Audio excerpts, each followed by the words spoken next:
네, 우리 김판주 목사님이 저를 너무 과대포장하셔가지고 제가 감당할 수가 없습니다. 여러분 만나서 반갑고 같이 한번 인사하겠습니다. 이렇게 소환에 그 추위를 무릅쓰고 오늘 소환인 거 아시죠? 네, 그리고 오늘 무슨 날이죠? 부흥의 날, 네, 띵동땡. 네. 근데 오늘은 불금의 날인데 아십니까? 불금을 아시는 분들은 조금 그렇고 모르시는 분들은 신세대라고 볼 수 있는데 불타는 금요일 밤에 이렇게 오신 거 여러분 잘 오셨고 우리 옆에 있는 분들 잘 오셨습니다 하고 인사하겠습니다. 잘 오셨습니다. 아멘. 네. 제가 이렇게 이 교회 와 보니까 우리 김판주 목사님이 정말 주님을 사랑하고 사모님과 함께 귀한 사역을 감당하는 것을 볼 때 감사하고 오늘 찬양을 하셨는데 교회 처음 나오시는 분들도 있다고 얘기를 들었는데 한번 손 들어보세요. 누구신지. 그런 분은 없으세요? 다 교회 다시는 분들이에요? 네, 좋습니다. 이렇게 국제적으로 해서 영어도 하고 너무 좋았고 정말 제가 뭐 자랑이 아니고 저도 미국에서 공부도 하고 이런 노래를 들어봤는데 찬양을 들어봤는데 진짜 오늘 찬송 너무 좋았어요. I love you, Lord. And I love you to you. 하도 오래돼서 까먹었네. Take my rejoice. 진짜 제가 좋아하는 찬양이거든요. 그리고 나이도 그렇게 드셨는데 어쩜 그렇게 목소리가 좋으세요? 정말 거짓말이 아니고 저는 거짓말 안 합니다. 거짓말 안 하고 정말 목소리가 아름다우시네요. 여러분 그 목소리로 하나님의 이름을 찬양하시길 바랍니다. 하나님을 높이시길 바랍니다. 할렐루야. 네, 찬양할 때 역사가 있는 거예요. 네. 특별히 여러분 부흥회라는 것은 우리 목사님 얘기하셨는데 옛날에 부흥회는 정말 교회 축제였죠. 그러나 요즘에는 사람들이 다 바빠요. 바빠. 예. 바쁜 게 뭐죠? 나쁜 거예요. 한번 따라합시다. 바쁜 건 나쁜 거다. 그렇다고 다 놀지는 마시기를 바라고. 너무 바쁘면 하나님의 일을 할 시간이 없어요. 오늘도 우리 성도들 중에서 각자 일을 하느라고 이 하나님의 말씀을 듣는 시간에 못 나온 분들이 많이 있거든요. 저는 그분들을 참 이해하고 참 우리의 삶이 워낙 각박하고 치열해요. 그것만은 사실입니다. 근데 우리가 시간이 지날수록 우리가 주님을 섬기는데 열심을 내야 될 줄로 믿습니다. 할렐루야. 여러분 더 열정적이 되셔야 됩니다. 내가 20년, 30년, 50년 전보다 더 주님의 일에 열심을 내고 주님의 일을 위해서 최선을 다할 수 있는 여러분이 되시길 바랍니다. 우리 오늘 목사님과 이제 사랑하는 모든 성도들이 하나가 되어서 그 말대로 더 나은 교회가 되기를 축원합니다. 이 부흥회는 리바이벌이죠. 다시 말해서 우리의 영혼을 다시 한번 불태우는 거예요. 할렐루야. 다시 한번 새롭게 하는 것입니다. 다시 한번 뜨겁게 하는 것입니다. 살아나야 됩니다. 이 3일 동안 하나님께서 우리 영혼들을 살려주시기를 원합니다. 그게 부흥회예요. 그래서 부흥회 때는 약간 워밍업이 필요한데 부흥회는 3번 집회예요. 보통 뭐 5번, 7번 집회도 하는데 이번에 3번 집회인데 3번 집회를 여러분들이 빠지지 마시고 오시길 바랍니다. 부흥회는 연속이에요. 연속극 같아야 돼요. 그렇죠? 여러분 연속극 보시나요? 네, 여러분들은 말씀과 기도에 전무하기 때문에 연속극을 다 안 보시는 분인데 제가 요즘에 가끔 우리 아이들이 하도 재밌다 해가지고 보는 연속극이 황금빛 인생, 황금빛 내 인생인가? 야, 그거 보니까 재밌더라고요. 근데 저는 이렇게 사이사이 끊어먹으니까 뭐 31회 봤다가 34회 보고 막 이러니까 약간 좀 감은 떨어지는 것 같아요. 여러분 부흥회 이번에 처음 오셨는데 내일 모레 계속 오시길 바랍니다. 그리고 따라합시다. 올 때 나 혼자 오지 말고 한 명 데리고 오자. 할렐루야. 꼭 그렇게 하시길 바랍니다. 네, 그렇게 하고 또 이 부흥회 때는 여러분들이 마음의 문을 열어야 됩니다. 마음의 문을 열어야 돼요. 야, 저 사람 좀 누구냐 저거. 이름이 이권인지 이건인지 모르겠는데 우리 삼성의 이건희하고는 저는 상관이 없는 사람이에요. 네, 같은 뭐 경주이신지는 모르겠지만, 예. 근데 여러분 제가 이렇게 쓰게 된 것은 하나님의 선한 뜻이 있어서 그런 거예요. 예, 여러분을 향한 하나님의 뜻이 있어요. 이 새해 벽두에 물론 우리가 복을 받아야 되겠지만 더 큰 것은 하나님의 음성을 들었으면 좋겠어요. 여러분 하나님의 음성을 듣고 정말 하나님의 뜻이 무엇인지 분별하기를 바랍니다. 예, 그래서 3번 다 출석하십시오. 개근하십시오. 예, 그리고 늦지 마세요. 예배도 늦는 사람은 꼭 늦어요.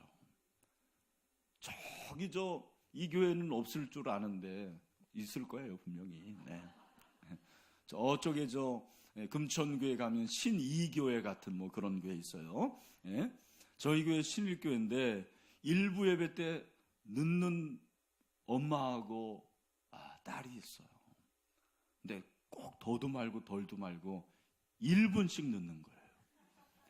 한 번은 제가 일부러 1분을 늦게 시작했네. 그날은 2분 늦더라고요 보니까. 이야. 그래서 제가 한번 물어봤어요. 왜 그러냐 그랬더니 집이 좀 멀어요. 그리고 뭐 아침에 뭐 무슨 뭘 하고 온대요. 그래서 저분들이 제 시간에 왔으면 좋겠다. 제 기도 제목이에요. 2017년도에는 하나님이 안 들어주셨어요. 금년에 들어주시기를 소원합니다. 따라합시다. 지각도 습관이다. 여러분 습관이 제2의 천성이에요. 제2의 인성이에요. 정말 여러분들이 백화점에서 50% 세일이다 그러면 어떻게 하겠습니까? 1시간 전부터 기다리잖아요. 블랙몬데이 해가지고 미국에서 보니까 싸게 판다고 하니까 몇 시간 전부터 기다리는 거예요. 그래서 들어오는 거예요. 여러분 백화점 바겐세일하고 부흥회를 어떻게 비교합니까? 예배하고 어떻게 세일하고 비교할 수가 있어요? 지각하지 마세요. 꼭 하나님 앞에 나와서 예배하고, 그리고 특별히 여러분 이 시간에 나올 때 마음의 준비를 하고 오시길 바랍니다. 마음의 준비를 하시고 은혜 받을 준비하시고, 또 제가 뭐 돈 얘기해서 좀 죄송한데 저는 그렇게 말해요. 꼭 부흥회 때는 매번 참석할 때마다 하나님 앞에 단돈 1,000원이라도 드려라.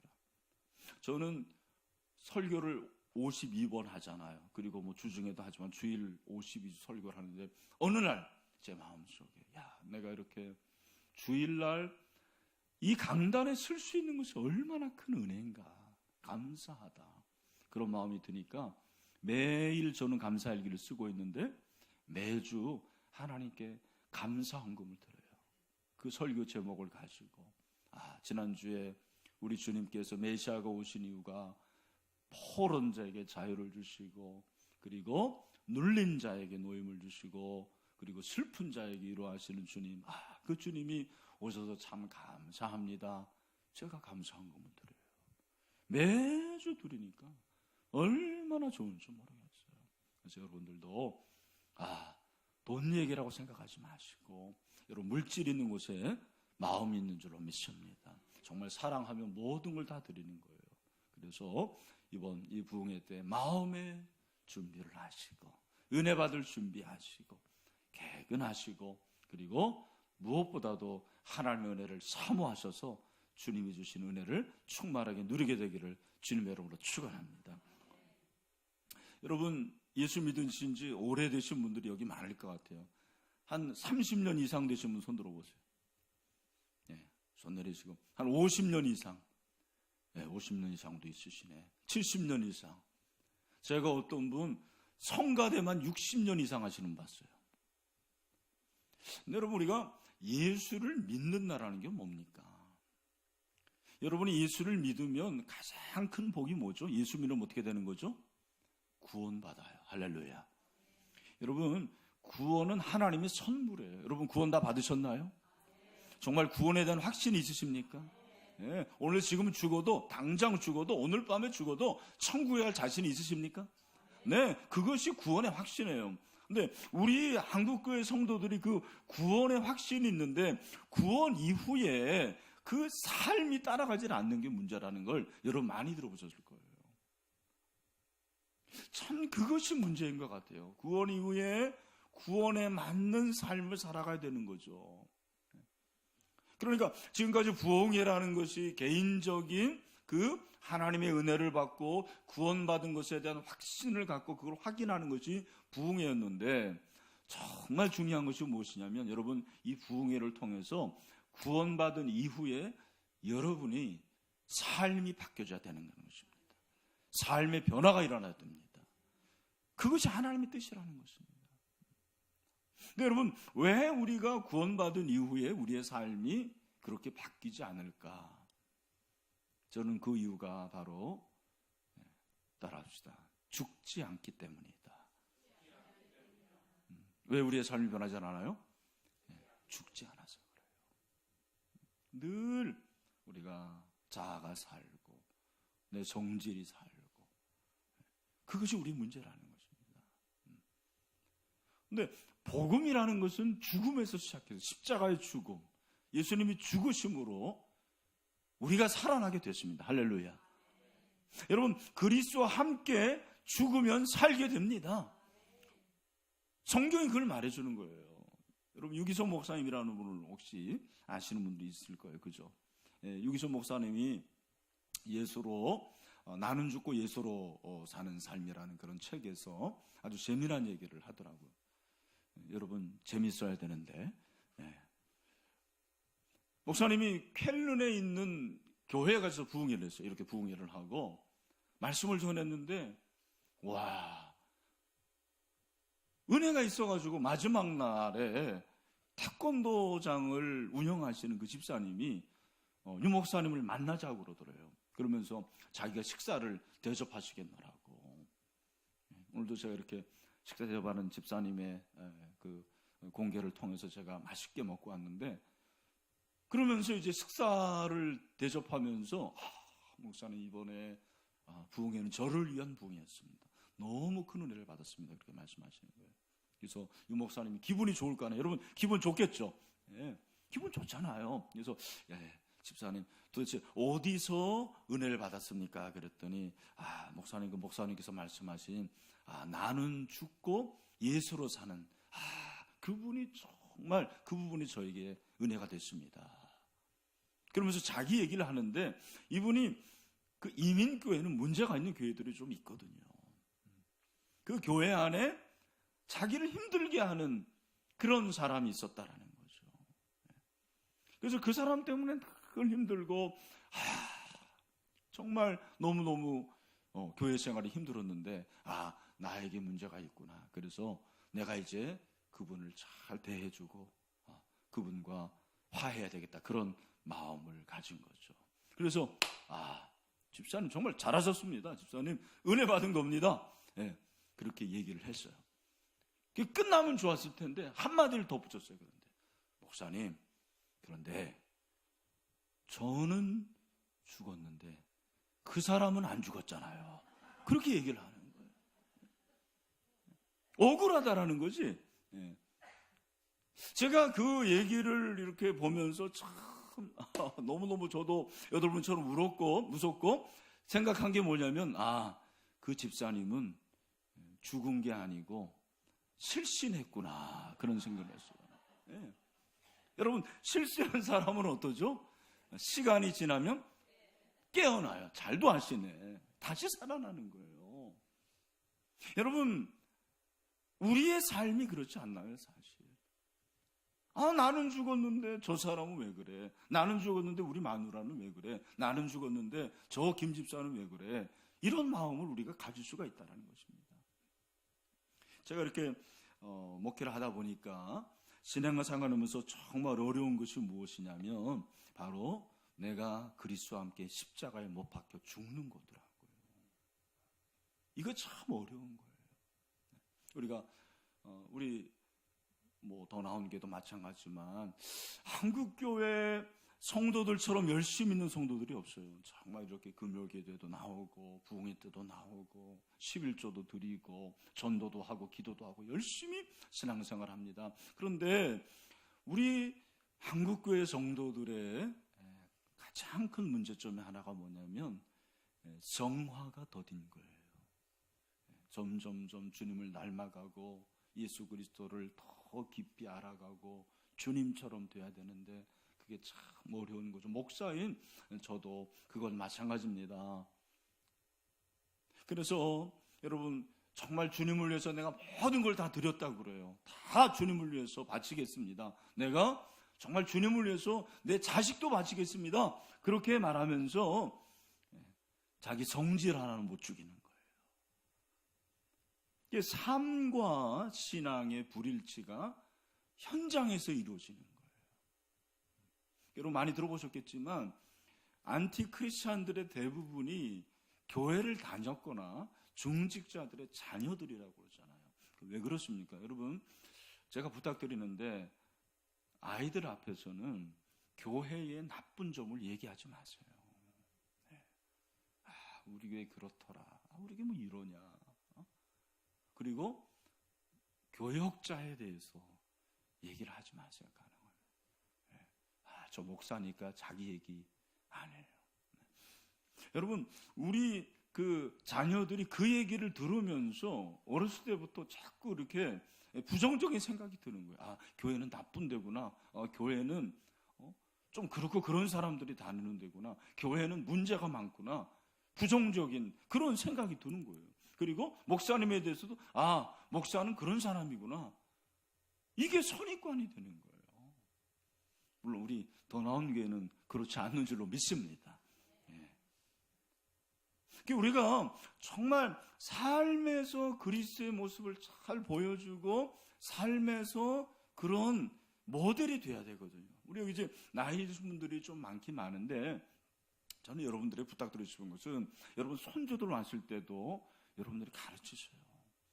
너 교회 꼭 다녀야 된다. 어렸을 때 예수 믿어야 된다. 너 목사님의 말씀에 순종해야 된다. 좋은 것들을 자꾸 가르치시라는 거예요. 저는 그게 할머니의 역할이라고 생각해요. 뭐 돈을 많이 주고 맛있는 거 사주고 요즘에는 뭐 수표까지 씹어준다고 그러는데 그래서 그 아이가 변화될까요? 그래서 그 아이가 뭔가가 되겠습니까? 아닙니다. 정말 저와 여러분이 그리스도의 모습을 보여주고 그리스도의 모습을 가르쳐주고 그런 모델, 본보기가 되면 좋을 것 같습니다. 할렐루야. 오늘 이 갈라디아서 2장 20절 말씀 여러분 다 아시죠? 암송도 하시죠? 그 내배기토의 그 69제로 보면 제일 먼저 나오는 게 바로 이 말씀이에요. 뭐 암송 못해도 괜찮아요. 암송 못하는 분들은 한번 여기 이제 나올 거니까 보시고, 그리고 암송하는 분들은 같이 암송하면서 이 말씀을 오늘 딱 이 한 구절만 가지고 말씀을 들으려고 그래요. 다 같이 시작. 내가 그리스도와 함께 십자가에 못 박혔다니 그런즉 이제는 내가 사는 것이 아니요 오직 내 안에 그리스도께서 사시는 것이라. 이제 내가 육체 가운데 사는 것은 나를 사랑하사 나를 위하여 자기 자신을 보내신 하나님의 아들을 믿는 믿음 안에서 사는 것이라. 아멘. 여러분 이 말씀에서 내가 그랬어요. 누가? 누가? 내가예요. 네가가 아니에요. 우리는 자꾸 네가 그래요. 네가 죽어야지. 목사님이 죽어야 될 거 아닙니까? 이 장로님들이 먼저 죽어야 될 거 아닙니까? 그래서 자꾸 다른 사람을 가리키는 것 같아요. 근데 죽는 것은 누가 죽는 거예요? 내가 죽는 거예요. 목사가 죽으면 교회는 삽니다. 저는 그런 생각해요. 그렇게 믿어요. 우리 장로님들이 살면 교회는 삽니다. 장로님들 뿐만 아니라 권사님들이 죽으면 교회는 삽니다. 가정도 마찬가지예요. 아내가 죽으면 남편은 삽니다. 여기 아내들 잘 들으세요. 정말 남편이 죽으면 아내가 살아요. 꼭 우리가 뭐 공자가 죽어야지 나라가 산다라는 그런 책을 읽지 않아도 성경이 말하는 게 뭐냐면 내가 죽는 거예요. 내가. 여러분 정말 여러분이 죽으셨습니까? 한번 스스로 한번 생각해 보세요. 네가 아니에요. 너희들이 아닙니다. 내가 죽어야 돼. 내가 그리스도와 함께 그렇게 말하고 있어요. 여러분 그리스도가 누구죠? 그리스도가? 예수는 누구죠? 예수와 그리스도는 어떤 관계입니까? 여러분 다 아시겠지만 예수는 예수님의 이름이에요. 이름.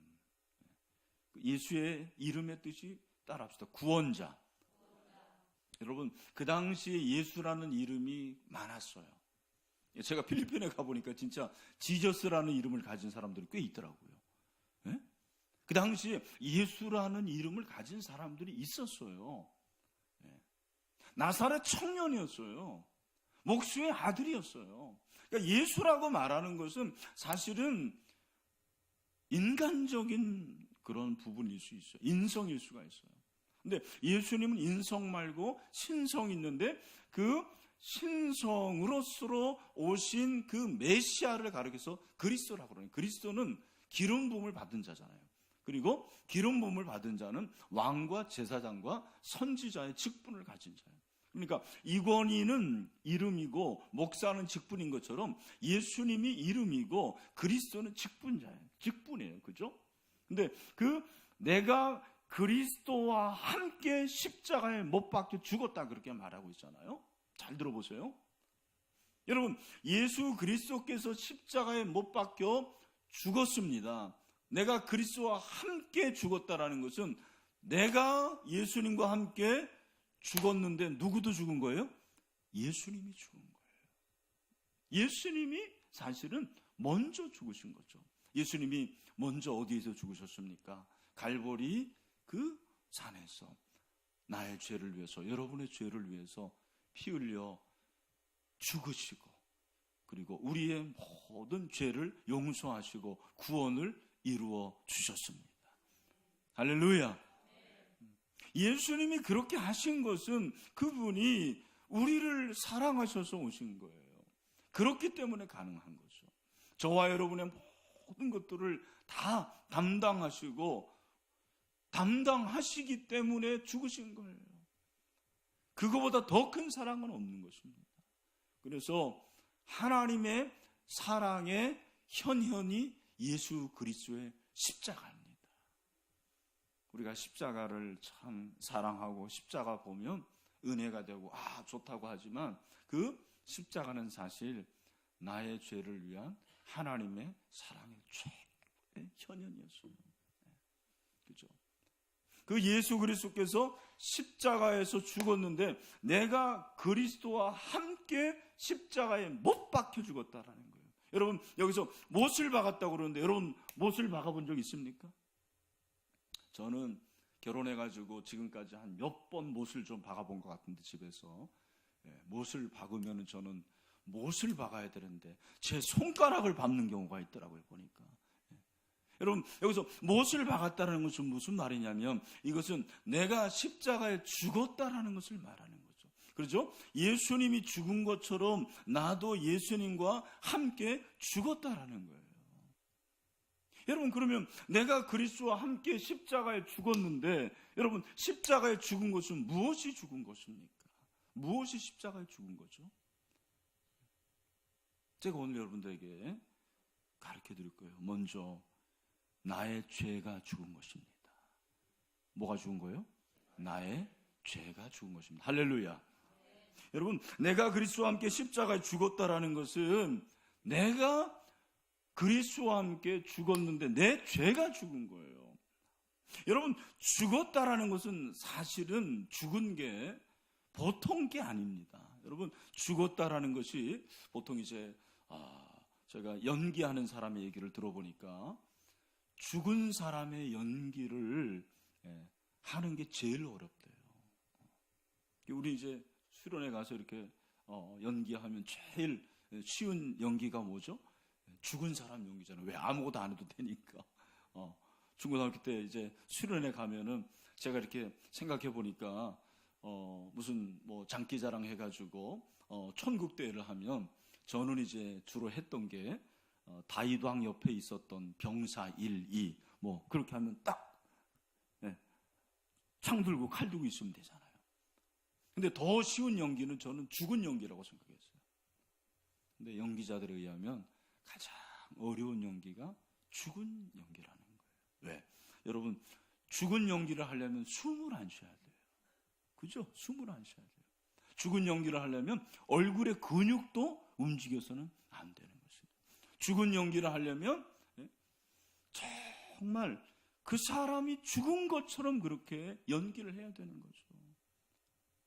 여러분, 그 죽었다라는 것은 바로 그런 상태를 말하는 것인데, 여러분, 내가 그리스도와 함께 십자가에 죽었다는 것은 죄에 대해서 죽은 것입니다. 죄에 대해서 죽은 것에 대해서 성경이 뭐라고 말씀을 하십니까? 우리 로마서 6장 1절부터 3절 말씀 아마 여기 나올 것 같은데 같이 한번 읽겠습니다. 시작. 그런즉 우리가 무슨 말 하리요? 은혜를 더하게 하려고 죄에 거하겠느냐? 그럴 수 없느니라. 그 다음에 죄에 대하여 죽은 우리가 어찌 그 가운데 더 살리요. 아멘. 그 다음에 무릇 그리스도 예수 합하여 세례를 받은 우리는 그의 죽으심과 합하여 세례를 받은 줄을 알지 못하느냐. 아멘. 여기 보니까 우리가 무슨 말 하리요? 우리가 죄에 대하여 죽었다 그렇게 말하고 있습니다. 여러분, 죄에 대해서 죽었다라는 것은 죄가 더 이상 내 삶에서 작동하지 않는 것을 말하는 거예요. 죄에 대해서 죽은 것은 내가 그 죄를 생각하고 그 죄를 내가 기억하면 아무런 반응이 사실 없어야 돼요. 그게 그리스도와 함께 십자가를 못 박혀 죽은 거예요. 근데 우리는 악한 일을 할 때는 갑자기 막 힘이 나고 그리고 용기가 100배가 돼요. 생기가 납니다. 그런데 하나님이 원하시고 기뻐하신 그 일을 할 때는 죽은 것처럼 된다는 거예요. 그게 거꾸로 된다는 거죠. 여러분, 죄에 대해서 죽는 것은 무엇이냐면 사실은 내가 그 죄의 부분에 대해서 생각해도 죄를 짓고 싶은 마음이 들지 않는 것입니다. 그게 죽는 거예요. 그래서 그 죄가 나를 더 이상 다스리지 않는 것을 말하는 것입니다. 여러분 생각해 보십시오. 그 당시에 그 사람들과 오늘 우리를 비교해 보면 누가 더 죄가 많겠습니까? 사실은 우리가 훨씬 죄가 많죠. 그런데 사도 바울은 내가 그리스도의 십자가에 못 박혀 죽었다라는 것은 죄가 더 이상 나를 다스리지 않는 걸 말하는 거예요. 우리는 죄에서 자유하게 된 줄로 믿습니다. 죄에서 자유하면 우리는 죄에서 이제는 자유함으로 말미암아 죄를 이기는 능력을 얻게 되었습니다. 할렐루야. 네. 여러분, 그러니까 죄에 대해서 죽은 것을 기념하는 것을 통해서 우리는 뭐를 받아요? 세례를 받습니다. 세례는 뭐예요? 죄 짓음이에요. 우리 이제 이렇게 관수를 물을 떨어뜨리잖아요. 성부와 성자와 성령의 이름으로 세례를 주노라 그러잖아요. 근데 여러분, 침례교나 이런 데서는 진짜 이렇게 강에 데려가 가지고는 주로 어떻게 침례를 베푸는지 아십니까? 물에 들어가게 하는데 뒤로 이렇게 들어가게 안 되잖아요. 뒤부터. 앞이 아니에요. 뒤쪽으로. 그래서 제가 한번 물어봤어요. 그때 기분이 어떻습니까? 그랬더니 죽을 것 같았어요. 그걸 기념하는 거예요. 그런 감정을 느끼는 거예요. 이제 내 죄는 예수에 의해서 죽었다. 내 과거의 죄, 현재의 죄, 미래의 죄는 모두 다 우리는 다 예수 그리스도의 보혈로 사하여 준 줄로 믿습니다. 죄에 대해서 죽었습니다. 여러분, 그러나 우리가 현재 짓는 그런 죄악들에 대해서는 어떻게 되는 거예요? 우리가 회개해야 되는 거죠. 회개하고 자복하고 주님 앞에 내놓을 때 긍휼에 풍성하신 우리 주님께서는 우리의 모든 죄에서 자유케 하시고 우리로 하여금 해방하는 그런 은혜를 주시는 줄로 믿습니다. 또한 십자가에서 그리스도와 함께 죽었다라는 것은 무엇이냐면 나의 정욕이 죽은 걸 말하는 거예요. 나의 정욕입니다. 갈라디아서 5장 24절에 보니까 여기 이제 나올 텐데 우리 같이 한번 읽어보죠. 시작.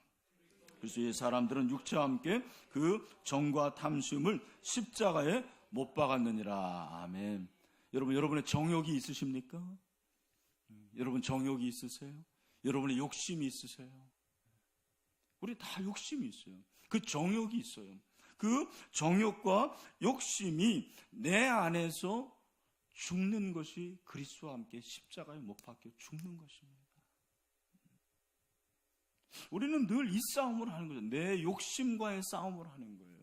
내 탐심과의 싸움을 날마다 하는 것입니다. 그런데 이 육체적 욕망에 대적하는 가장 좋은 방법은 무엇입니까?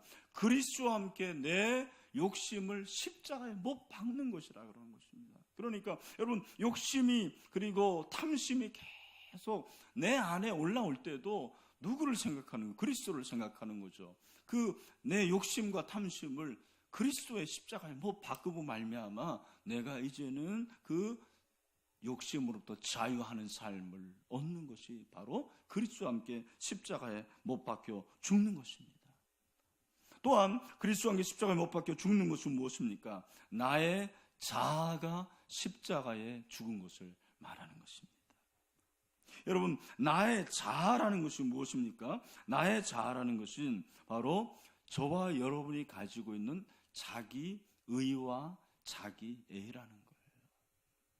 참 우리는 자기를 사랑합니다. 누구보다 나를 사랑합니다. 누구보다 나에 대한 그 애정이 얼마나 강한지 몰라요.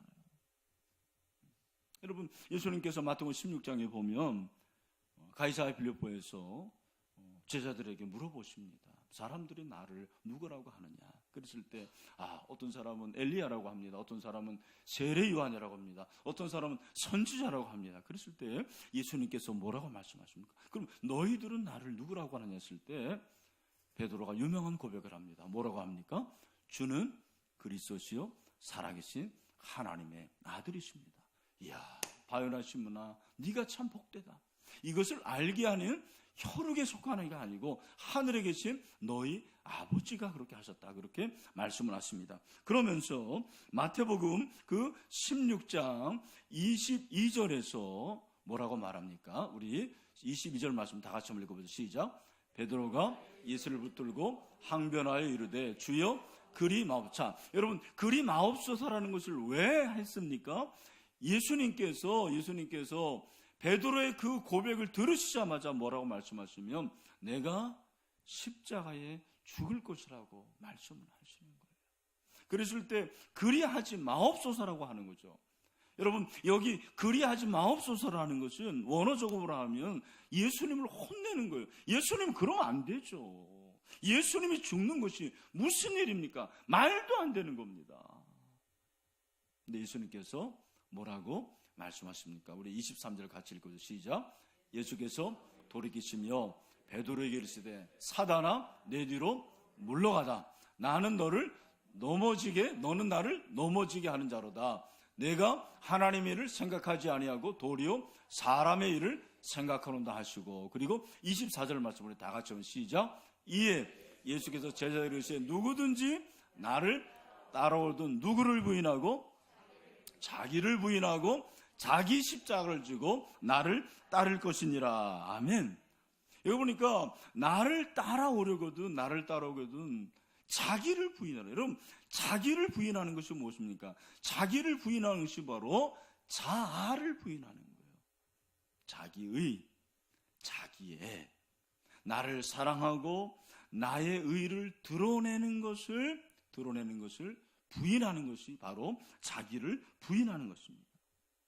여러분, 기독교의 중요한 것이 무엇이냐면 자기 부인이에요. 제자도라는 것이 무엇이냐면 나를 부인하는 것이 제자도예요. 여러분, 그 제자라는 것은 무엇입니까? 제자라는 것은 예수님을 따르는 사람이 제자인데, 그 예수님을 따르는 사람은 자기를 부인하고 예수 그리스도를 따를 것을 말씀을 하고 있습니다. 여러분, 나를 부인하지 않는 사람들의 특징이 뭐냐면 항상 자기 자존심을 가지고 살아가는 거예요. 나를 높이고, 그리고 다른 사람보다 나를 높이 여기는 것이 바로 자존심이라는 것입니다. 여러분, 저는 부부 관계에서도 그렇다고 생각을 해요. 제가 부부 관계에서 그런 얘기를 들었는데, 어떤 부부가 이제 잠자리에 들어서야 되는데, 뭐 지금은 이렇게 스위치로 모니터로 불을 끄기도 하지만, 과거에는 다 이렇게 스위치를 꺼둬야 되지 않습니까? 근데 어떤 부부가 잠자리에 들었는데 누가 스위치를 꺼야 될 것이냐, 누가 불을 꺼야 될 것이냐 가지고 티격태격 싸웠다 그러는 거예요. 여러분, 누가 불을 꺼야 됩니까? 예? 예? 제가 얘기를 들어보니까 늦게 방에 들어온 사람이 꺼야 된다, 그런 얘기를 하는 사람이 있어요. 또 어떤 사람은 스위치에 가까운 사람이 꺼야 된다 그러더라고요. 어떤 사람 애를 부르면 됩니다 그러더라고요. 제가 보니까 은혜 받은 사람이 끄면 되는 거예요. 아멘. 사랑하는 사람이 끄면 되는 것입니다. 여러분, 부부 관계에서도 자기를 버리는 게 얼마나 어려운지 몰라요. 제가 이렇게 목회를 16년째 하고 있는데 왜 교인들이 신앙생활이 어려울까라는 걸 생각해 봤어요. 그 이유가 뭐냐면 자아를 버리지 못하기 때문에 그러는 거예요. 내 자아가 뭐가 있겠느냐? 첫 번째는 공로인 것 같아요. 여러분, 공로라는 것이 참 좋은 거예요. 공로라는 것은 내가 열심히 노력한 거예요. 공이 있는 노동이잖아요. 근데 내가 집안에서도 공로를 주장하기 시작하면 굉장히 어려운 거예요. 아내가 남편에 대해서 여보, 내가 이렇게 가사노동을 열심히 하는데 당신이 나에게 해준 게 뭐예요? 꼭 해준 거 얘기합니다. 뭘 얘기했냐고. 당신이 뭘 알려줬냐. 그게 공로잖아요. 여러분, 교회에서도 내가 어떤 일을 하고 내가 30년, 50년 열심히 장로로, 권사로 봉사했는데 목사님이 왜 나를 알아주지 않습니까? 그게 공로예요, 여러분. 내가 정말 열심히 봉사했는데 왜 저 사람은 나를 저렇게 무시하냐라는 것. 그것이 바로 공로라는 거예요. 근데 저에게도 공로가 있더라고요, 보니까. 공로의식이 있는 거예요. 내가 그래도 새벽부터 일어나서 열심히 그렇게 목회하는데 왜 성도들이 알아주지 않나? 왜 인정해주지 않나? 그에 대한 대가가 없을 때 왠지 섭섭한 거였죠. 참 사람이 그렇습니다. 우리가 섬김을 얘기할 때도요, 처음에 제가 이렇게 젊을 때 아마 김 목사님 정도 그 정도 저도 부임을 한 것 같은데, 처음에 제가 이렇게 부임했을 때 이렇게 팀방 같은 데 가서 이제 식사를 하잖아요. 그러면 저희 나라는 자리가 굉장히 중요하더라고요, 보니까. 그래서 담임 목사니까 젊어도 꼭 가운데 앉히더라고요. 그래서 제가 그때는 괜찮습니다 그러면서 이렇게 가장자리에 앉으려고 그러는데 꼭 중앙에 앉아야 된다라는 거예요. 예. 그게 한 10년 정도 지났거든요. 근데 10년 정도 지났는데 제가 왔는데도 저쪽에 앉으라고 그러면은요, 너무너무 섭섭한 거 있죠, 그게. 그래서 인간이 그렇구나, 그런 생각이 들었어요. 여러분, 우리에게는 공로라는 것이 있어요. 이 공로는 율법이에요. 율법은 공로입니다. 은혜는 공로가 아니고 하나님이 하신 일을 기억하는 거예요. 여러분, 정말 이 교회가 여기 있기까지 얼마나 많은 분들의 공로가 있었습니까? 이 자리에서 정말 눈물을 흘리고 그렇게 헌신하고 희생한 그 결과로 여기까지 온 것이 맞습니다. 그런데 사랑하는 성도 여러분, 내가 그리스도와 함께 십자가에 못 박혀 죽는 것은 무엇을 말하냐면 내 공로는 그냥 다 잊어버리는 거예요. 뒤로 돌리는 것입니다. 여러분, 여러분의 공로는 이 세상에서 인정되지 않고 알아주지 않더라도 저 영원한 천국에서 주님께서 상으로 주실 줄로 믿습니다. 그런 의미에서는 여러분의 상이 이 땅에서의 보다 저 영원한 천국이 더 큰 거예요. 저는 제 아내에게 그렇게 얘기합니다. 이해하고 들으십시오. 여보, 나는 어쩌면 천국에서 받을 상을 이 땅에서 다 받는 줄 모르겠어. 그런 얘기를 한 적이 있습니다.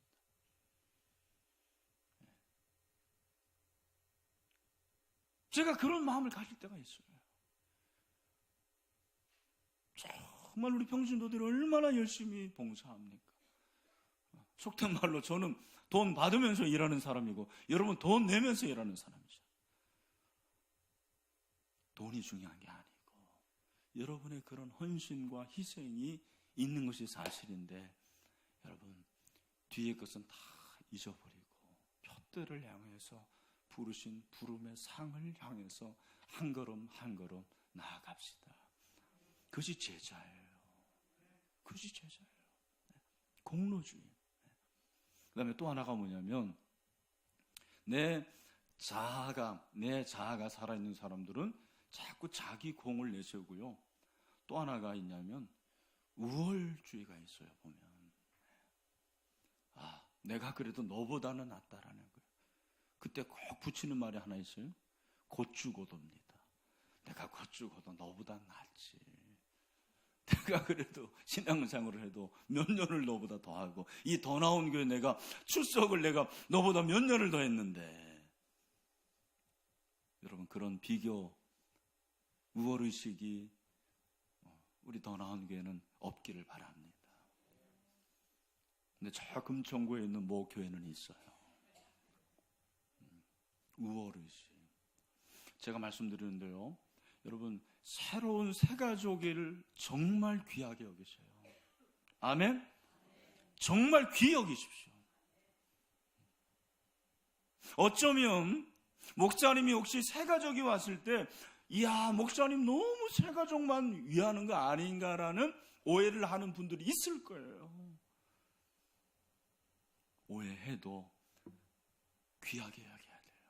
한 사람이 이 교회 오기까지 얼마나 많은 사람들의 수고와 땀이 있는지 여러분 아십니까? 정말 VIP, VVVIP로 여겨야 돼요. 우리 옆에 있는 분 한번 새가족을 VIP로 여깁시다. 한번 합시다. 여러분 새가족 한 명 오는 게 기적이에요. 기적. 할렐루야. 네, 여러분 새가족 오면은 빵빠레를 울려줘야 돼요. 네, 축제가 열려져야 됩니다. 네. 왜 그게 안 되냐면 야 네가 뭔데 얼마 되지도 않은 게 굴려온 돌이 뭐 그런 거 있잖아요. 그런 마음을 가지면 안 돼요. 저희 교회가 그러했어요. 제가 2001년도에 7월 1일에 부임을 했어요. 38살에 부임을 했어요. 제가 이렇게 젊어 보이잖아요. 지금도. 그 당시는 얼마나 젊었겠습니까? 38살에. 어떤 권사님은 저를 잘 몰라가지고는 장가 갔냐고 그렇게 물어보더라고요. 제가 지금 이제 목사님 어떤지 모르는데 그 송구영 씨 같은 경우는 가운을 입으시던데 저는 가운을 안 입어요. 안 입고 설교를 하거든요. 예배를 인도하는데 제가 가운을 입는 때는 이제 성찬식, 세례식 있을 때 1년에 4번 입는 거죠. 그리고 결혼식 주례 때 제가 이제 가운을 입지 않아요. 그러니까 가운을 입는 거죠. 이거 양복을 입지 않고. 제가 그렇게 한 이유가 뭐냐면 믿거나 말거나 가운을 안 입으니까 신랑하고 헷갈려 하더라고요. 보니까 주례자하고. 여러분 이제 비웃으시는 거죠?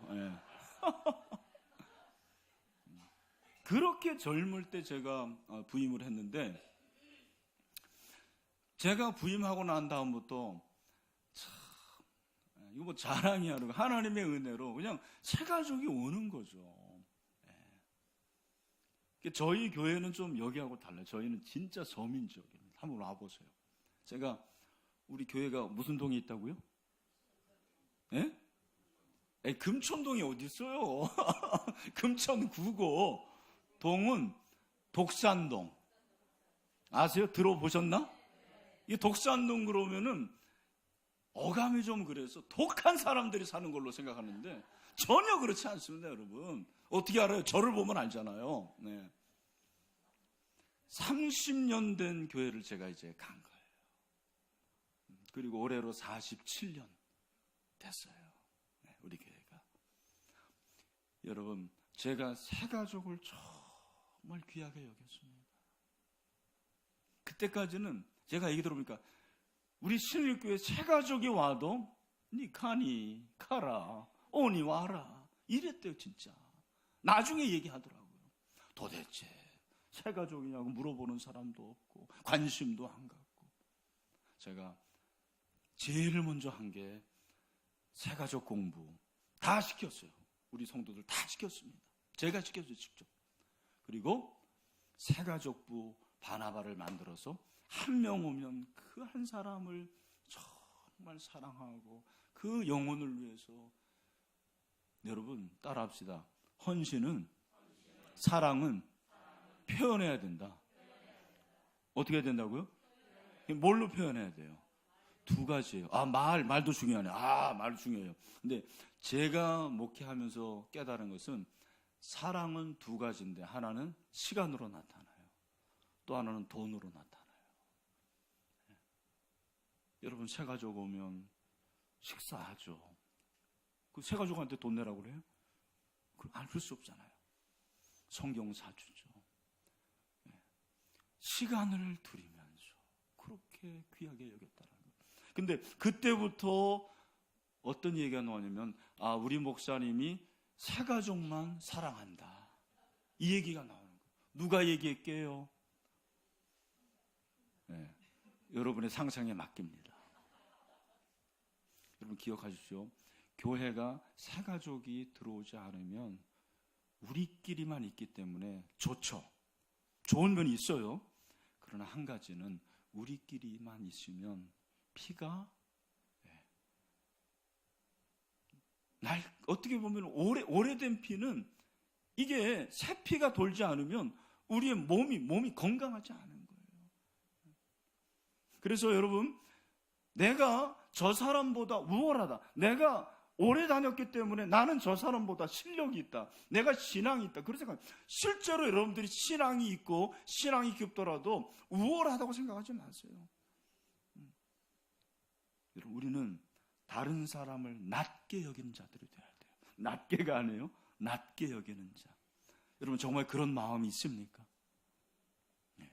옆에 있는 사람 한번 보세요. 한번 보시면서 그 사람이 나보다 높다고 생각하십니까? 아멘? 한번 얘기해 주세요. 당신은 나보다 정말 귀한 분입니다. 한번 해보세요. 네. 네. 그래서 여러분, 내 자아가 죽는 것은 다른 게 아니에요. 네.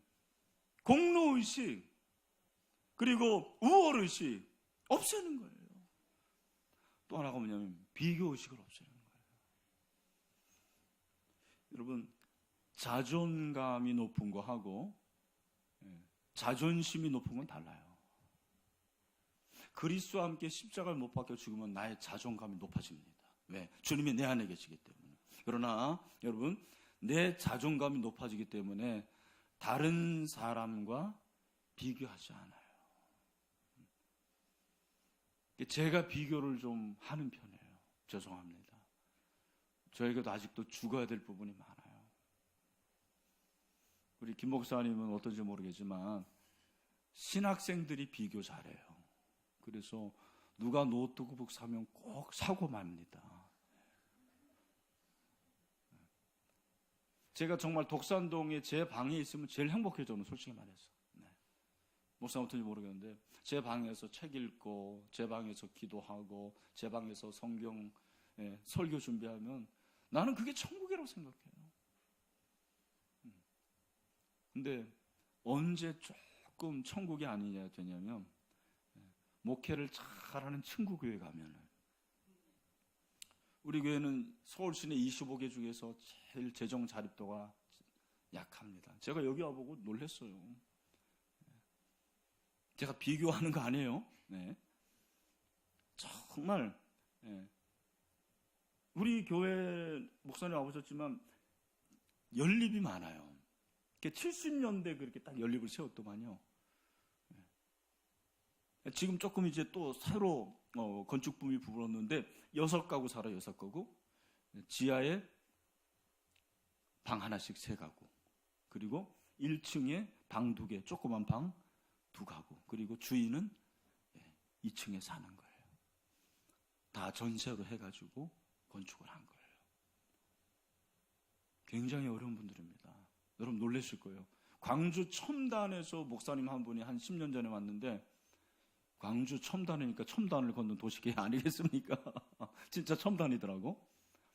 딱 부임 신방하고 나더니 저한테 하는 얘기가, 목사님 저 문화 충격 받았습니다. 그러는 거예요. 왜 그래? 그랬더니 이렇게 어려운 지역이 서울에 있는지 몰랐어요. 그러는 거예요. 정말 어려운 사람들이 참 많아요. 여러분, 그런데도 불구하고 내가 이 사람들을 보면은, 우리 성도들을 보면은 절대로 비교가 안 돼요, 솔직히. 세상의 기준을 보고 자꾸 우리가 비교를 하는 거예요. 비교가 암이에요, 암. 여러분, 암이라고 생각하세요. 내 친구 자녀하고 내 아들을 비교하니까 자꾸 내 아들이 못나 보이는 거죠. 얼마나 귀한 아들인데. 여러분의 남편은 얼마나 귀한 분들이에요. 저는 특별히 오늘 이 시간에 이 자리에 있는 우리 남성들을 주님의 이름으로 축복합니다. 기적이에요, 기적. 목사님들 빼놓고는. 이 자리에 이렇게 평신도가 이 시간에 앉아있어 하나님의 말씀을 듣는 것은 기적이에요, 기적. 비교하지 마세요. 월급이 적다라고, 능력이 없다라고 그렇게 생각하지 마세요. 우리 남편들도 아내를 비교하지 말고, 교회를 다른 교회와 비교하지 말고. 제가 최근에 북한에서 탈북한 전도사님을 만났어요. 그분이 그러는 거예요. 목사님, 북한의 지하교회 성도들이 몇 명인지 아십니까? 저는 사실 없다고 들었거든요. 왜냐하면 최근에 그 통일부에서 발표한 거는 이제 북한에는 지하교인들은 없다. 제가 그 얘기했더니, 목사님, 그거는 북한 당국의 보고를 인용한 것밖에 없습니다. 제가 거기 출신, 함경북도에 집성촌처럼 그렇게, 이 사람들은 성분이 나빠가지고 따로 사는 사람들이죠. 15,000명이 있다라는 거예요. 15,000명이. 물론 이렇게 우리처럼 예배를 드릴 수 있는 건 아니죠. 그러나 믿음을 가지고 대대로부터 내려오는 그 신앙을 가지고 그렇게 지금도 살고 있다는, 올곧게 믿음을 가지고 있다는 거예요. 여러분, 그들의 교회와 우리 더 나은 교회를 만약에 비교한다면 그게 비교가 되겠습니까? 비교가 안 되는 거죠. 그 교회는 그 교회대로, 우리 더 나은 교회는 더 나은 교회대로 영광스러운 하나님의 교회죠. 왜? 교회는, 모든 교회는 예수 그리스도의 피로 사신 교회이기 때문에 그렇습니다. 저는 정말 교회를 사랑합니다. 모든 교회는 영광스러운 교회입니다. 그 교회가 아무리 지하에 있든, 아무리 농어촌에 있든, 아무리 산간벽지에 다 쓰러져 가더라도 하나님의 사람들이 있는 교회는 영광스러운 교회입니다. 예수님 자리예요, 예수님 자리. 얼마나 귀한지 모릅니다. 사랑하는 성도 여러분, 비교하지 마시길 바랍니다. 여러분 나름대로 최고입니다. 하나님의 걸작품이라는 것을 믿으시길 바랍니다. 사도 바울이 이렇게 내가 그리스도와 함께 십자가에 죽었다는 것은 죄에 대해서 죽고 정욕에 대해서 죽고 내 자아에 대해서 죽었다라는 거예요. 그런데 오늘 말씀 보면 내가 그리스도가 십자가에 못 박혔나니, 이 못 박히는 것이 과거가 아니에요. 우리는 과거로 생각하는데 원어를 보면 이것이 현재 완료예요. 계속되는 거예요. 계속 지금까지도 계속되는 거죠. 저는 제 안에 얼마나 강한 자아가 있는지 몰라요, 여러분. 제 안에 얼마나 강한 욕심이 있는지 몰라요. 저는 몰라요. 목회하기 전에는 몰랐어요, 정말. 저 괜찮은 사람인 줄 알았어요. 여러분, 괜찮은 사람처럼 생기지 않았습니까? 제가 이렇게 성깔이 있는 줄 몰랐어요. 성질인 줄 몰랐어요. 저 목회 안 했으면 아마 하나님께서 어떻게 하셨는지 모르겠어요. 난 목사가 된 게 너무 큰 기쁨이에요. 감사해요. 제가 목회하면서 제일 어려운 것은 뭔지 아십니까? 전도하는 게 아니에요. 기도하는 게 아니에요. 물론 어렵죠. 설교 준비도 하는 거 어렵습니다. 근데 가장 어려운 것은 내 마음에 들지 않는 성도를 사랑하는 일이 제일 힘든 일이었어요. 목사는 사랑해야 돼요. 용납해야 돼요. 여기 올라 목사님 계시지만 내가 잘못 안 했는데, 제가 잘못 안 했어요, 정말. 근데 고스란히 그것이 저에게 오는 거예요. 근데 그분을 사랑해야 되네요. 제가 사랑해서 깨달은 건 사랑은 의지적으로 하는 것이라는 거예요. 의지적으로 해야 돼요. 저는 좀 가식을 싫어해요. 뭐 가식이 있죠. 그래서 내 마음에도 없는데 사랑한다고 말하는 것은 난 가식이라고 생각했어요. 그건 거짓이다, 위선이다. 물론 그런 면이 있는데 최근에 깨달은 건 뭐냐면 그렇게라도 사랑한다고 말할 수 있는 게 사랑의 시작이라는 거예요. 여러분, 교회 안에서 이렇게 신앙생활하면서 마음에 들지 않는 분들은 우리 교회는 보니까 아예 얼굴을 안 보려고 그래요. 예배 부스를 다룸부로 드리더만요. 그분이 2부 드리면 난 3부 드리면 되고 그게 안 좋더라고요. 얼굴 아예 안 보려고 그래요. 마주치려 안 해요. 여러분, 참 인간의 감정이 그렇습니다. 내가 그 사람을 사랑하면 그 사람 자식 새끼들도 다 이뻐요. 근데 미워하면 그 자식들도 싫어해요. 이상한 거예요. 묘한 거예요. 여러분, 그때 의지적으로 가서 그냥 집사님 좋아, 집사님 괜찮아, 그렇게 해보세요. 성령을 의지하세요. 그리스도와 함께라는 게 그거예요. 그리스도와 함께 그렇게 말해보는 거예요. 그게 축복을 비는 거예요. 미운 놈 떡 하나 더 준다고. 그렇게 한번 해보는 거예요.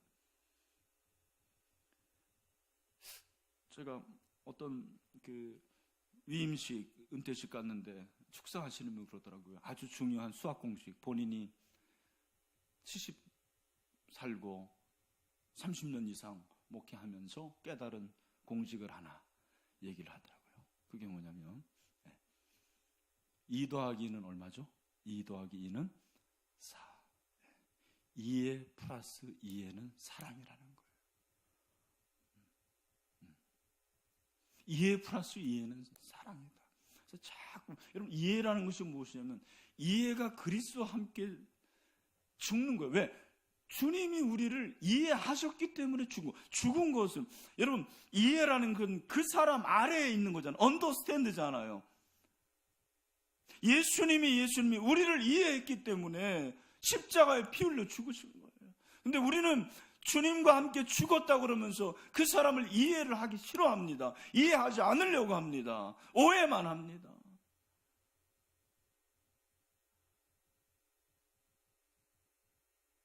우리 이 더 나은 교회가, 저는 더 나은 교회가 되려면 더 이해해야 된다고 생각합니다. 더 사랑해야 됩니다. 더 사랑하세요.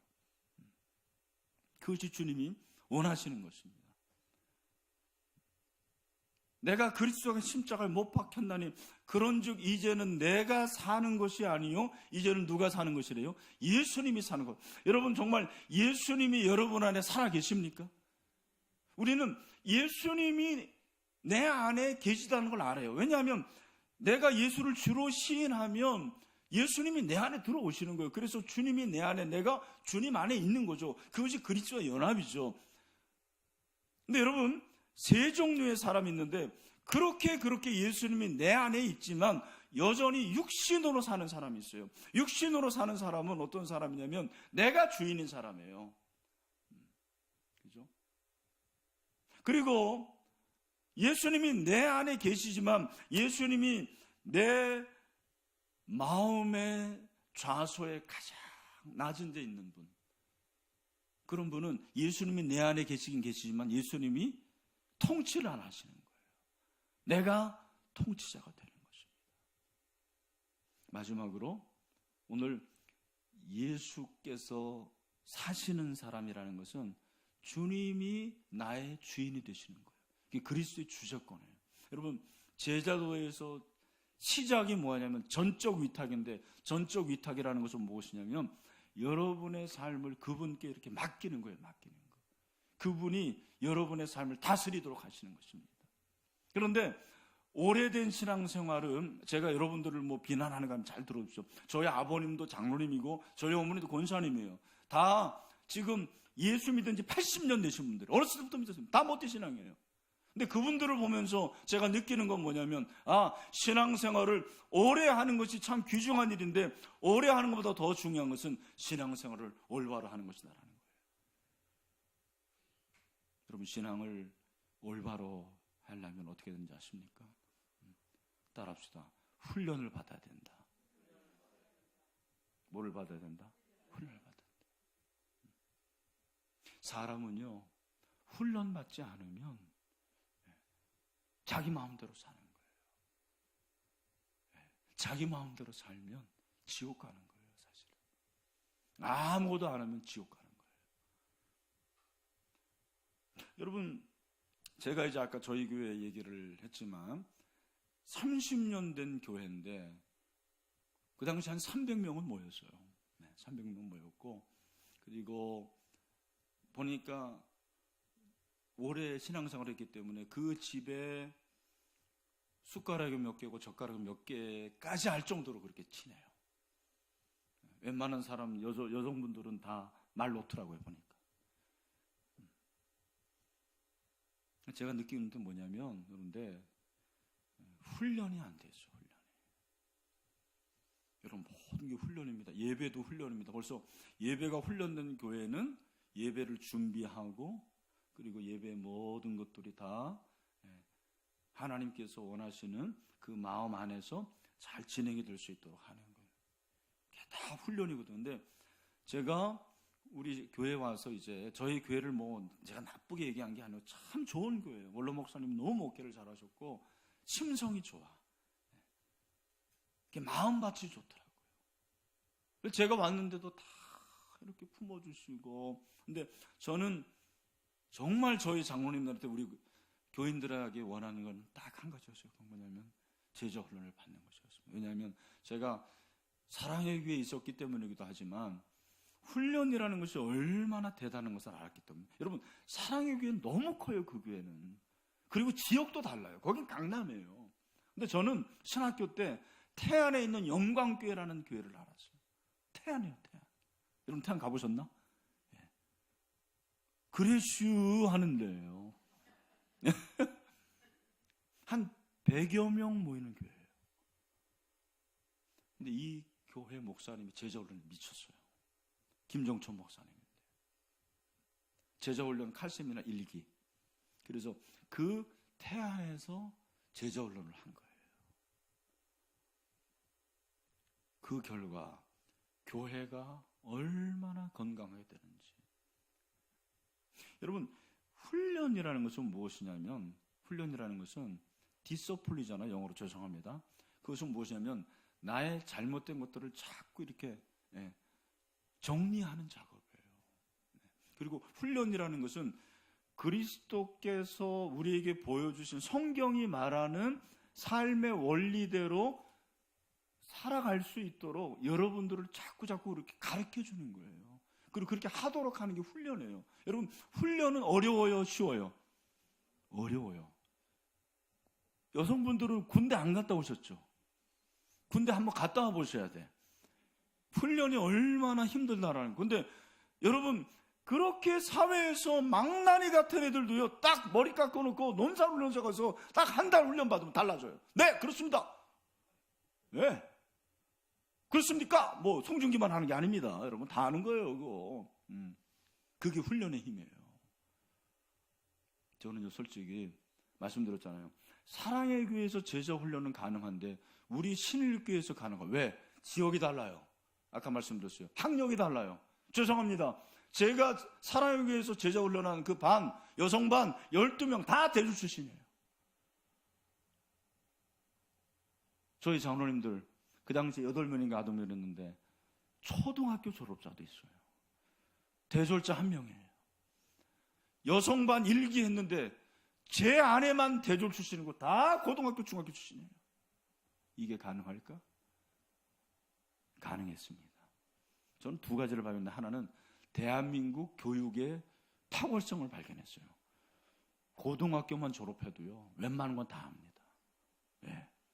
또 하나는 성령은 학식을, 지식을 초월하는 능력입니다. 성령은 유무상통하게 합니다. 성령은 초월하게 합니다. 그래서 큐티를 하는데요, 우리 자매들이 얼마나 잘하는지 몰라요. 그 제자훈련 교재가 쉽지 않거든요. 목회자들도 어렵게 생각하는 그 답을 달아오더라는 거예요. 근데 중요한 것은 그러한 훈련을 통해서 이분들의 삶이 조금씩 바뀌어지면서 교회가 바뀌어지는 거예요. 제일 먼저 변화가 장로님들에게 왔어요. 제가 참 얘기하려면 한도 끝도 없는데 한 가지만 이렇게, 우리 당회 장로님 중에서 지금 고인 되셨는데 그 유득한 장로님이라는 분은 그 일제 때 무슨 사관학교 비슷한 거 나왔더라고요. 근데 이분이 얼마나 법통이었냐면 제 전임자가 당회할 때 항상 성경 읽고 그 다음에 우리 대한예수교 장로의 합동측위원이 우리가 그 합동측에 헌법을 한 장씩 읽고 했어요. 완전히 뭐 법에 대해서는 끝내주는 거예요. 그러니까 뭐 목사님이 꼼짝하지 못하는 거죠. 근데 제자 훈련을 하면서 정말 제가 중요한 걸 발견했는데 30년 사는 게 중요한 게 아니더만요. 30년 신앙생활해도 상대방의 단점은 보이는데 그 권사가 어떤 것 때문에 아파하는 줄 몰라요. 그 장로님에게 정말 마음에 이 쓴뿌리가 뭔지 모르는 거예요. 우리 장로님들 제자 훈련하면서 그런 것들이 나오잖아요. 기도 제목에 나오잖아요. 나에게 이런 아픔이 있고, 그런 것들을 위해서 기도하면서, 그리고 중요한 것은 삶을 나누게 되니까 삶의 변화가 이루어지는 거예요. 그래서 그렇게 70 그리고 뭐 60이 되신 분들이죠. 다 70 전인데 이분들이 생전 가야 설거지 한 번 안 하신 분들이 집에 가서 설거지를 하는 거예요. 권사님들이 저를 만나면 목사님, 천지가 개벽이 됐습니다. 우리 장로님이 설거지를 다 했습니다. 사모님을 뒤에서 안아드리십시오. 권사님들이 난리가 났죠. 징그럽다 그러면서 좋아하는 거죠. 가정 예배를 드리는 재직들이 별로 없더만요. 여러분 가정 예배 드리십니까? 예배는 교회에서만 드리라고 성경에 나와 있는 거잖아요. 그죠? 밖에서 가정에서 드리면 큰일 나는 거잖아요. 가정 예배를 드리고, 그 장로님이 제자 훈련을 거의 마칠 무렵, 여기도 한번 마찬가지로 예배 끝나고 이렇게 악수하잖아요. 계단에서 내려오는데 어느 날 이 장로님이 악수를 제가 청했는데 악수를 안 받으시더니 저를 안아주시는 거예요. 그러면서 목사님 사랑합니다. 목사님 사랑합니다. 이분이 집에서 찬송가를 1장부터 다 부르시고, 놀라운 건 좀 개인적인 거지만 어려움도 있었거든요. 재정적인 그런 것까지 다 하나님께서 해결해 주시고, 그리고 하나님의 부름을 받아서 천국에 갔습니다. 이런 변화가 일어나는 거죠. 교회가요, 정말 훈련을 받으니까 말씀이 제일 중요한 거예요. 여러분, 우리가 신앙생활을 말씀대로 한다고 하면서 사실은 어떻게 하죠? 본대로 한 거예요. 왜 이민교회가 어렵냐면 본게 없으니까 그런 거예요.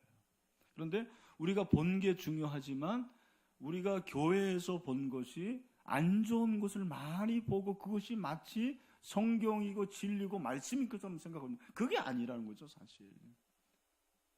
여러분들이 제자 훈련을 받으면 목사님 꼭 제자 훈련 받아야지 천국 갑니까? 아니에요. 제자 훈련 안 받아도 여러분 얼마든지 천국 가게 될 줄로 믿습니다. 그러나 이왕이면 우리가 제자로 부름을 받았어요. 너희는 가서 모든 민족으로 제자를 삼으라 했고, 제자는 예수님을 따르는 자예요. 여러분, 우리가 이미 제자이지만 제자의 훈련을 통해서 제자로서의 길을 갈 수가 있는 것입니다. 할렐루야. 여러분, 제자를 하나님께서 얼마나 기뻐하시는지 몰라요. 그래서 여러분, 제자 훈련을 통해서 내 삶이 바뀌게 되는 거예요. 제가 요거만 얘기하고 이제 마무리해야 될 것 같은데, 제가 테니스를 좀 쳤어요. 지금은 이제 연골이 찢어져 가지고 못 치는데, 테니스도 그렇고 헬스도 그렇고 중요한 게 뭐냐면 훈련이에요. 훈련은 뭐가 중요하냐면, 따라합시다. 폼을. 지금 이제 거의 끝날 때가 된 것 같은데, 여러분 힘을 내시길 바랍니다. 폼을 바꾸는 것이다. 뭐를 바꿔야 된다고요? 폼을 바꿔. 여러분, 모든 운동은 뭐가 좋아야 돼요? 폼이 좋아야 돼요. 여러분, 골프 치시는 분들 있죠? 뭐가 좋아야 돼요? 폼이 좋아요. 맞아요. 테니스 뭐가 좋아야 돼요? 폼이 좋아야 돼요. 근데 여러분, 이 폼은 무엇을 통해서 형성이 됩니까? 훈련을 통해서.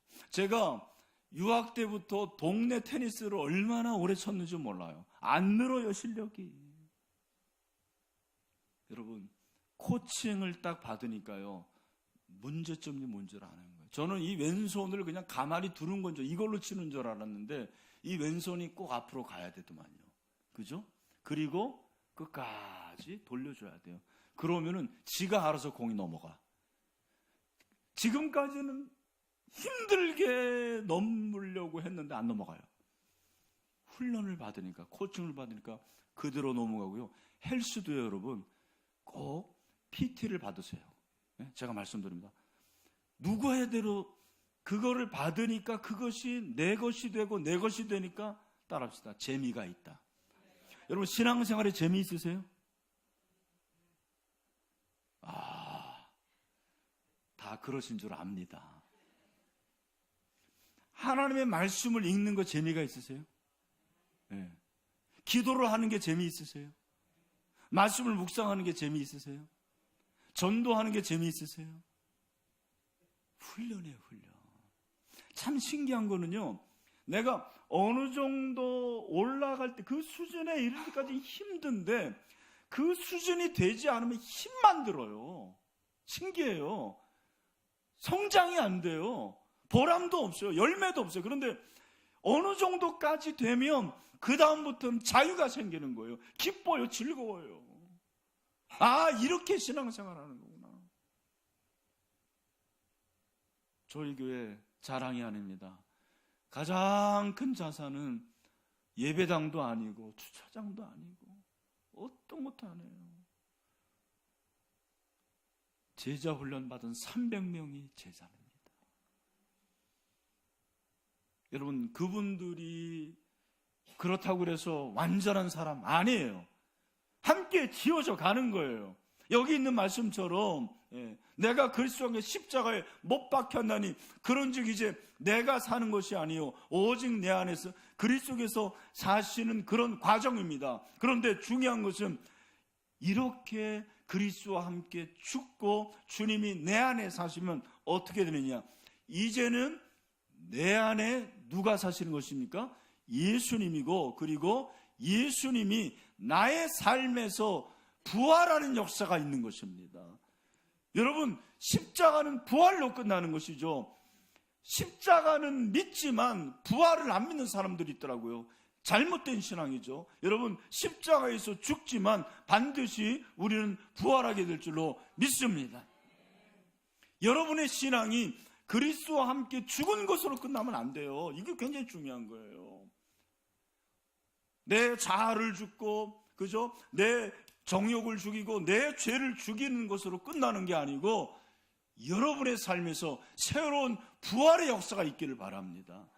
늦지 않았습니다. 지금도 얼마든지 가능한 거예요. 내 삶에서 신앙의 갱신이 있고 신앙의 르네상스가 일어나게 될 수가 있는 것입니다. 신앙의 부흥의 역사가 일어나는 것입니다. 저는 그렇게 살기를 바랍니다. 정말 신앙이 재미있어야 돼요. 신앙이 보람이 있어야 돼요. 신앙생활에서 예수 그리스도께서 내 안에 계신 것을 날마다 경험할 수 있어야 됩니다. 그러면 어떻게 되냐면 전도가 되는 거예요. 제가 이제 마지막 날에 말씀드리겠지만 예수님이 내 안에 정말 살아계시고 내가 그리스도와 함께 십자가에 죽잖아요. 그러면 한 알의 밀알이 땅에 떨어지기 때문에 많은 열매를 거두게 됩니다. 여러분, 전도하고 싶으시죠? 전도하시죠? 여러분, 그렇게 되시기를 주님의 이름으로 축원합니다. 말씀을 마무리하겠습니다. 오늘 우리가 알고 있는 이 말씀, 내가 그리스도와 함께, 납니다. 나. 문제는 나예요. 자꾸 다른 사람 보지 마세요. 내가 그리스도와 함께 십자가에 못 박혀 죽었어요. 그 말은 나의 죄가 죽고 정욕이 죽고 자아가 죽은 거예요. 그래서 이제는 우리는 공로의식에서 벗어나고 우월의식에서 벗어나고 비교의식에서 벗어나는 거예요. 그래서 내 안에 주님이 사셔서 주님이 나를 지배하는 것입니다. 이것이 훈련을 통해서 가능한 거예요. 오늘 여러분 가운데서 나도 이 훈련을 통해서 새롭게 태어나는 갱신의 역사가 있으면 좋겠습니다. 그런 소원이 생기기를 원합니다. 우리 다 같이 살아날 수가 있습니다. 더 나은 교회가 지금까지도 더 좋았지만 앞으로도 더 나은 부활의 역사가 있게 될 줄로 믿습니다. 할렐루야. 우리 옆에 있는 사람이 그렇게 한번 정말 격려했으면 좋겠습니다. 더 나은 제자가 됩시다 하고, 네, 그렇게 더 나은 제자 훈련 받을 수 있게 되기를 주님의 이름으로 축원합니다. 네, 우리 이제 마지막 찬송, 이 찬송 같이 한번.